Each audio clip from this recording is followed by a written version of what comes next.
মামলা করা হয়েছে বিএনপি চেয়ারপারসন বেগম খালেদা জিয়া, তারেক রহমান ও মির্জা ফখরুল ইসলাম আলমগীরের বিরুদ্ধেও। তাদের তিনজন সহ হুকুমের আসামি করা হয় বেগম খালেদা জিয়া, তারেক রহমান ও মির্জা ফখরুল ইসলাম আলমগীরকেও।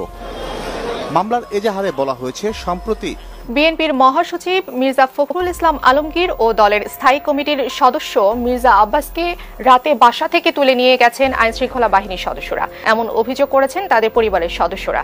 আমি ব্রিটিশ গভর্নমেন্টের সাথে যোগাযোগ করব, তাই জিয়াকে বাংলাদেশে ধরে এনে ও সাজা বাস্তবায়ন করব। ওকে যাতে ধরে আনা যায়, যেমন তারেক জিয়াকে দেশে এনে যে মোটামুটি ফাঁসি দেওয়া হবে সেটা কিন্তু আমরা বুঝতে পেরেছি। তারেক জিয়ার উপর যে আক্রোশ সেটা কিন্তু এখন পর্যন্ত প্রধানমন্ত্রীর ভুলেনি প্রধানমন্ত্রী শেখ হাসিনা।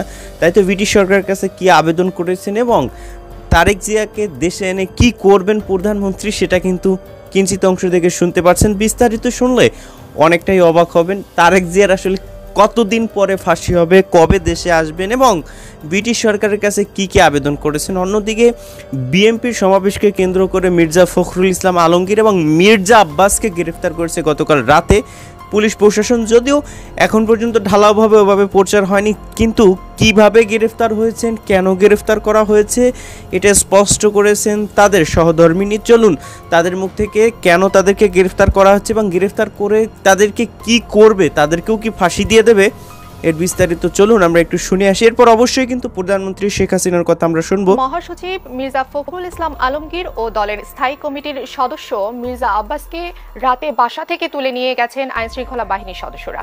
এমন অভিযোগ করেছেন তাদের পরিবারের সদস্যরা। রাত 2:30টার দিকে আব্বাসকে তার শাহজাহানপুরের বাসা থেকে নিয়ে যাওয়া হয়। একইভাবে নিয়ে যাওয়া হয়েছে বিএনপির মহাসচিবকেও। এর আগে বৃহস্পতিবার রাতে বিএনপির সম্ভাব্য সমাবেশ স্থান মিরপুর বাংলা কলেজ মাঠ এবং কমলাপুর স্টেডিয়াম পরিদর্শন করেন মির্জা আব্বাস সহ অন্য নেতারা। আব্বাস সাংবাদিকদের জানান, শনিবারের সমাবেশের জন্য স্থায়ী কমিটির সঙ্গে আলাপ করে পরবর্তী সিদ্ধান্ত নেওয়া হবে। আগামীকাল 10 ডিসেম্বর ঢাকায় বিএনপির পূর্ব ঘোষিত গণসমাবেশ হওয়ার কথা রয়েছে, তো এখন পর্যন্ত চূড়ান্ত হয়নি সমাবেশের ভেন্যু।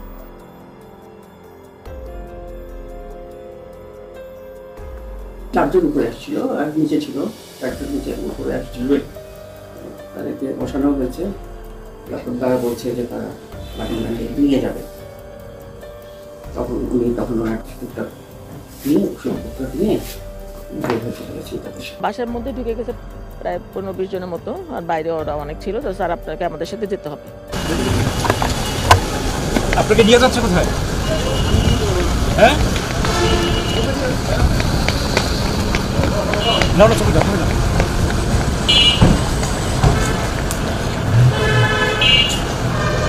গাড়ির চলে না,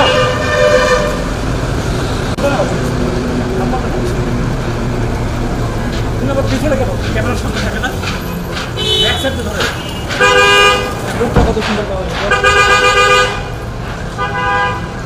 যায়। বিএনপির একটা প্রতিনিধি দল ভেন্যু পরিদর্শনে গিয়েছিল নতুন জায়গা নির্ধারণ করার জন্য। ওরা গভর্নমেন্টও বলছিল যে এটা ছাড়া অন্যটা তোমরা চাও, এরাও ঠিক আছে। আমরা চাচ্ছিলাম শান্তিপূর্ণভাবে প্রোগ্রামটা হয়ে যাক, সমাবেশ। আমরা তো আর সন্ত্রাস করতে চাই না, আমরা সবসময় চাই শান্তিপূর্ণভাবে আমরা রাজনীতি করব।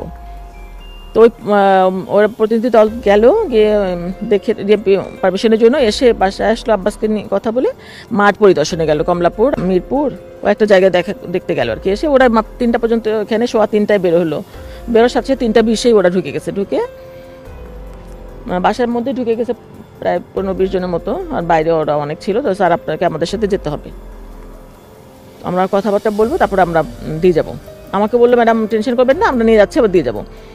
আমি তো ঘুমিয়েছিলাম, আমাকে বলছে যেরকম ওরা নিতে আসছে আমাকে। আমি কি বলো, ডিবি এডিসি আতিক ছিল আর রিফাত, ডিসি রিফাত, ওরা দুজনেই আমার সাথে কথা বললো। অফিসাররা বললো যে নিয়ে যাচ্ছি। তো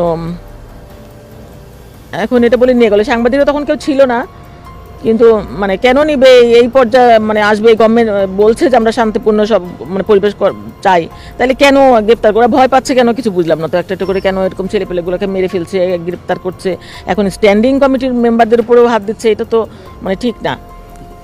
এত জনপ্রিয় সরকার এত কিছু করতে পারে, এখন কেন এই সমস্ত করছে? ওদের পক্ষে সবই। 2001 সালে গ্রেনেড হামলার কথা কিন্তু আপনারা ভুলেন না, যেখানে বোমা হামলা করা হয়েছিল। ওবায়দুল কাদের, শেখ হাসিনা সহ আওয়ামী লীগের বড় বড় নেতাকর্মীরা সেদিন আহত হয়েছিল এবং অনেক মানুষ কিন্তু নিহত হয়েছিল।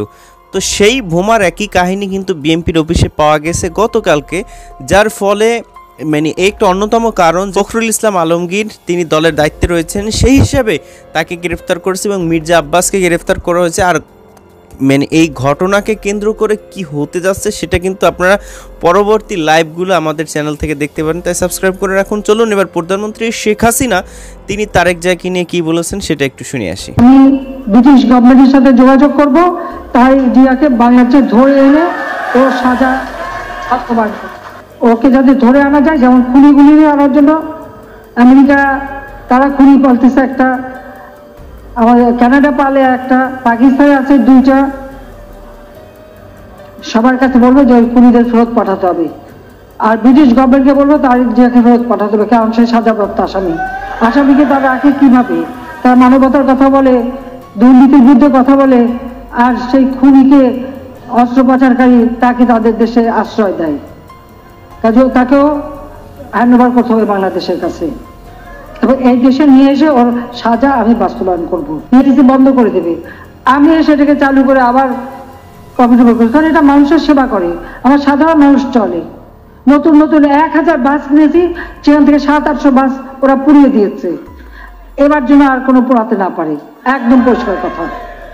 যেটা পোড়াতে যাবে সাথে সাথে, এখন তো সবার হাতে ক্যামেরা, ভিডিও ফুটেজ দিতে হবে, ধরতে হবে, এবং ওই যে হাত দিয়ে আগুন দেবে সেই হাতটা ওই আগুনই আগে তার ধরে পোড়াই দিতে হবে, পরিষ্কার কথা। কোনদিন এভাবে বলিনি, কিন্তু এখন বলবো। আর বসে বসে মায়ের খাওয়ার সময় নাই, আর বাংলাদেশটা কিনে আর খেলতে দেবো না। আমাদের বাংলাদেশ উন্নত দেশ করতে হবে। বিএনপি যারা তেল মারছে আমরা তাদেরও হিসাব নেব। আওয়ামী লীগের সময় আয়েসে আরাম আয়েসে ব্যবসা করে খাচ্ছে, তো কারোর ব্যবসায় তো আমরা বাধা দেইনি, সবাইকে শান্তিপূর্ণভাবে ব্যবসা করতে দিচ্ছি। বিএনপির আমলে তো এত আরামে ব্যবসা করতে পারিনি। এই দিদি একটা উল্টোপাল্টা লিখলে তো যে বিএনপির সন্ত্রাসীদের মারতে, আমরা তো তা দিচ্ছি না। তারপরে এত আহ্লাদ কিসে আমি তো জানি না, এত তেল মারা কিসের জন্য আমি তো জানি না। অত তেলের সন্ধান কোথায় পেল? কত তেল আছে আমি দেখবো। ডিজিটাল বাংলাদেশ আওয়ামী লীগ করে দিয়েছিলাম, সেই সুযোগে ডিজিটালি কথা বলে বলে আন্দোলন করে আওয়ামী লীগ উৎখাত করে। আওয়ামী লীগ দেশে আসেনি, আওয়ামী লীগ নেতাদের কাছে মনে রাখা উচিত, ওরা ভেসে আসছে। আওয়ামী লীগ মাটির মানুষ থেকে গড়ে ওঠা সংগঠন। দিন শেষে আমরা বলতে চাই, বাংলাদেশের মানুষ আসলে শান্তির প্রিয়ভাবে থাকতে ভালোবাসে।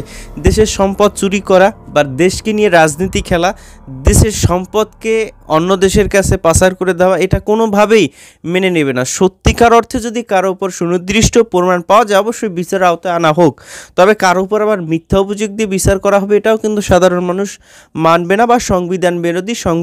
সংবিধানের প্রতি আমি এবং আমার শ্রোতারা সর্বদা শ্রদ্ধাশীল। আমার কথার সাথে আপনি একমত পোষণ করলে ভিডিওতে লাইক দিয়ে দেবেন। ভালো থাকবেন সবাই। আসসালামু আলাইকুম ওয়া রাহমাতুল্লাহ।